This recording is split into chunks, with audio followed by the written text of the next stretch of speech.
I am Matt Chua, and today I'm going to be discussing how science can be depicted in cinema.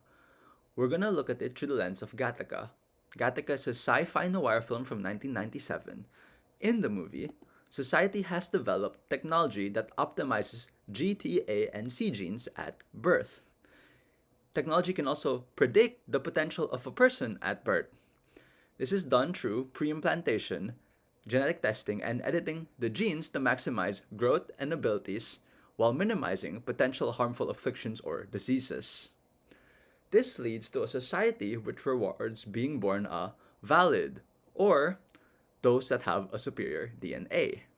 And this leads to discrimination against people who are born normally or are known as fate births. The lead of the movie, Gattaca, is a man named Vincent Freeman. Vincent is a fatebird. He dreams of going to space, yet struggles because of said discrimination. Furthermore, Prince Vincent has a brother who is a valid that he competes with in swimming from time to time. In order to get his dream job, Vincent has to pretend to be a valid.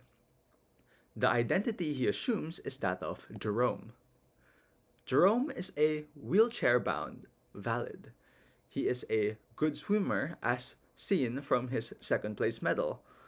But because of the expectations of his superior genes, Jerome suffers from depression. He tries and fails to kill himself, leaving him crippled. The main message of Gattaca is that even if we develop technology that improves genes, that make us taller, more immune to diseases, more talented, or smarter, human effort, perseverance, and the human's drive to achieve success will always triumph over scientifically modified genes. We see this through Vincent's competitions with his brother. Throughout most of his childhood, he'd lose, time and again, because his brother's genes were better. They were modified, they were stronger. But at the very end of his childhood, and again in the finale of the movie, as adults, Vincent beats his brother, who has perfect genes in swimming. And he even saves his brother from drowning.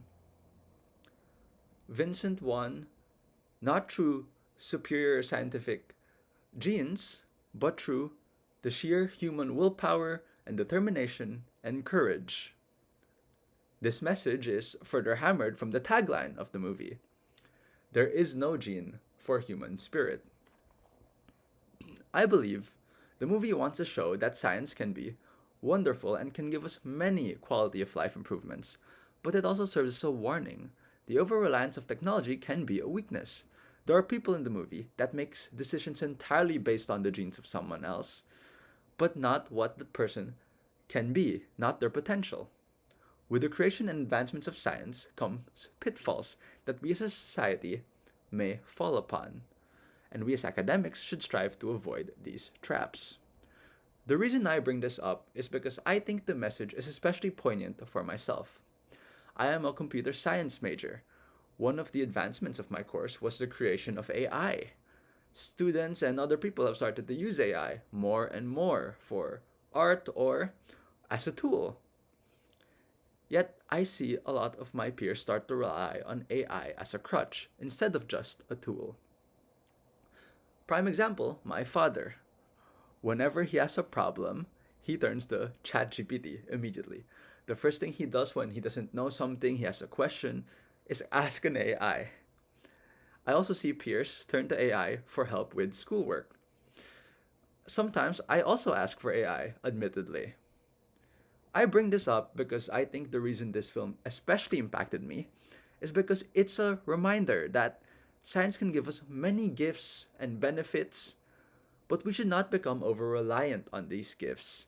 We should avoid becoming like the characters who fail to recognize people by faces but determine whether they like someone based on their DNA.